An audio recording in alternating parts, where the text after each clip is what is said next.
بسم اللہ الرحمن الرحیم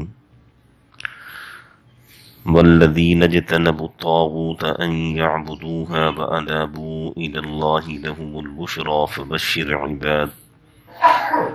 الذین يستمعون القول فيتبعون احسنه اولئک الذین هداهم اللہ واولئک هم اولو الالباب۔ وہ لوگ جو اپنے آپ کو طاغوت سے بچا کر رکھتے ہیں کہ اللہ کی عبادت کے علاوہ دوسروں کی عبادت سے بچتے رہتے ہیں اور ہمہتن اللہ جل شانہ کی طرف رجوع کیے رہتے ہیں، تو ان کے لیے بڑی خوشخبری ہے۔ اور میرے ان بندوں کو خوشخبری سنا دیجئے جو ہماری بات کو بڑی توجہ سے اور کان لگا کر سنتے ہیں اور بہترین بات پر عمل پیرا رہتے ہیں۔ یہی وہ لوگ ہیں جنہیں اللہ جل شانہ نے ہدایت عطا فرمائی ہے، اور یہی وہ لوگ ہیں جو صاحب عقل شمار کیے جاتے ہیں۔ سورہ زمر کی آیت نمبر 17 اور آیت نمبر 18 تلاوت ہوئی ہے۔ آیت نمبر 17 میں اللہ جل شانہ نے ایک لفظ استعمال فرمایا ہے، طاغوت۔ طاغوت کے بارے میں علماء کرام نے لکھا ہے، اس کا ترجمہ یہ ہے کہ سرکش ہو جانا،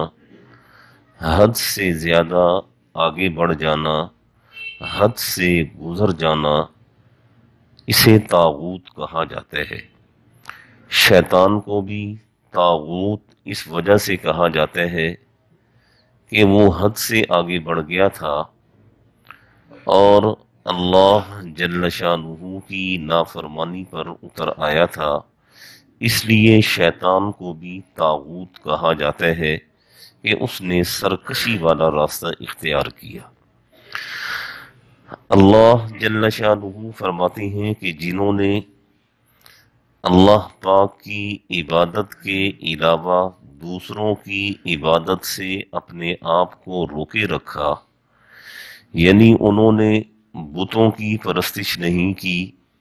بتوں کو معبود نہیں بنایا، بتوں کو خدا نہیں بنایا، صرف ایک اللہ کو معبود برحق تسلیم کیے رکھا۔ اللہ فرماتے ہیں لَهُمُ الْبُشْرَى، ان کے لیے بہت بڑی خوشخبری ہے۔ صحابہ کرام میں بہت سارے صحابہ کرام ایسے ہیں جنہوں نے زمانہ جاہلیت میں بھی شرک نہیں کیا، جنہوں نے زمانہ جاہلیت میں بھی بتوں کی پرستش نہیں کی، جنہوں نے زمانہ جاہلیت میں بھی بتوں کو خدا نہیں مانا، بلکہ وہ حق کی تلاش میں سرگرداں رہے۔ جو ہی آپ صلی اللہ علیہ وسلم نے دعوی نبوت فرمایا تو وہ بڑھ چڑھ کر آپ صلی اللہ علیہ وسلم پر ایمان لائے۔ انہی لوگوں کے بارے میں کہا جا رہا ہے لَهُمُ الْبُشْرَى، ان کے لیے خوشخبری ہے، ان کے لیے بشارت ہے، ان کے لیے کامیابی ہے۔ فَبَشِّرْ عِبَاد، اور میرے وہ بندے جو ہماری بات کو بڑی توجہ سے سنتے ہیں، ان کے لیے بھی بہت بڑی بشارت ہے، اور بات کو سن کر پھر اچھی بات کو تسلیم کرتے ہیں۔ علماء کرام نے لکھا ہے یستمعون القول، اس سے مراد اللہ جل شانہ کا کلام یعنی قرآن مجید ہے، اور فیتبعون احسنہ، اس سے مراد یہ ہے کہ انہوں نے قرآن مجید کو سن کر قرآن مجید کو تسلیم کیا، جس ذات پر قرآن مجید کا نزول ہوا انہوں نے اس ذات کی نبوت کو تسلیم کیا، اور جس رب نے قرآن مجید کو نازل فرمایا انہوں نے اس رب کو رب تسلیم کیا۔ یہاں علماء کرام نے لکھے ہیں کہ 3 شخص وہ اس آیت کا مصداق ہیں۔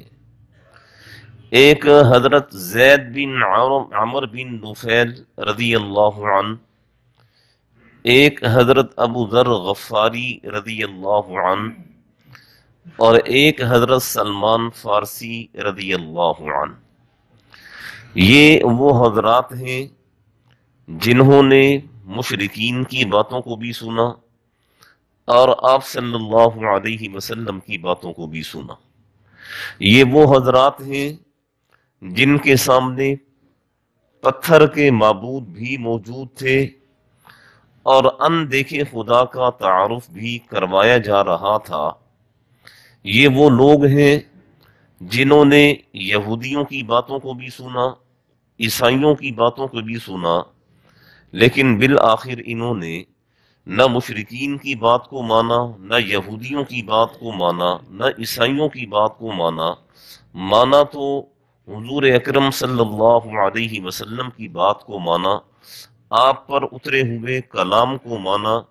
آپ جس رب کا تعارف کروا رہے تھے اس رب کو انہوں نے مانا۔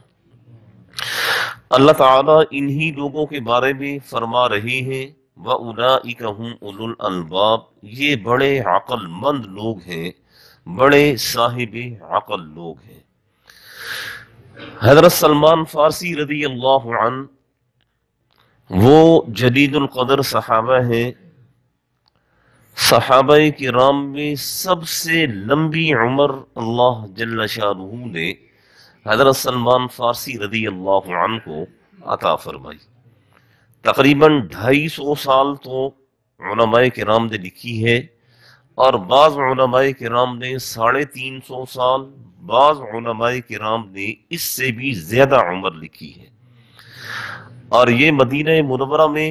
آپ صلی اللہ علیہ وسلم کی خدمت میں حاضر ہوئے اور انہوں نے اسلام قبول کیا۔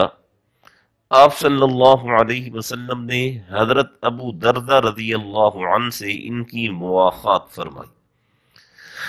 غزوہ احزاب کے موقع پر انصار صحابہ کرام اور مہاجرین صحابہ کرام میں اختلاف ہوا۔ انصار صحابہ کرام فرماتے تھے کہ سلمان ہم میں سے ہیں، مہاجرین صحابہ کرام فرماتے تھے کہ نہیں، سلمان ہم میں سے ہیں۔ تو آپ صلی اللہ علیہ وسلم نے فیصلہ فرمایا سلمان منا اہل البیت، سلمان تو میرے گھر کے افراد میں سے ایک فرد ہے۔ اور حضرت سلمان فارسی رضی اللہ عنہ کے بارے میں لکھے ہے حضرت علی المرتضی رضی اللہ عنہ کے دور حکومت میں ان کا انتقال ہوا۔ جب ان کی موت کا وقت قریب آیا تو انہوں نے اپنی بیوی سے بلایا اور فرمایا کہ تمہارے پاس جو کستوری رکھی ہوئی ہے اس کستوری کو پانی میں بھگو کر میرے سر کے بالوں کے ارد گرد ڈال دو، اس لیے کہ میرے پاس ابھی کچھ لوگ آئیں گے جو نہ جنات میں سے ہیں نہ انسانوں میں سے ہیں۔ تو بیوی نے آپ کی بات کو تسلیم کیا، مانا، اور جو کستوری ان کے پاس تھی اسے پانی میں بھگو کر گھول کر لائی اور آپ کے سر کے ارد گرد، بالوں کے ارد گرد ڈال دی اور ڈال کر کمرے سے نکل گئی۔ جب وہ کمرے سے نکل رہی تھی تو اس نے ایک آواز سنی، وہ آواز یہ تھی السلام علیک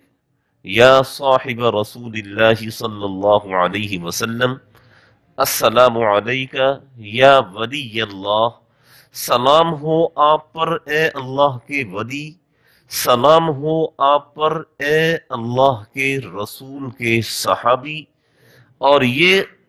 وہ بیوی کہتی ہیں کہ یہ آواز سن کر جب میں کمرے میں داخل ہوئی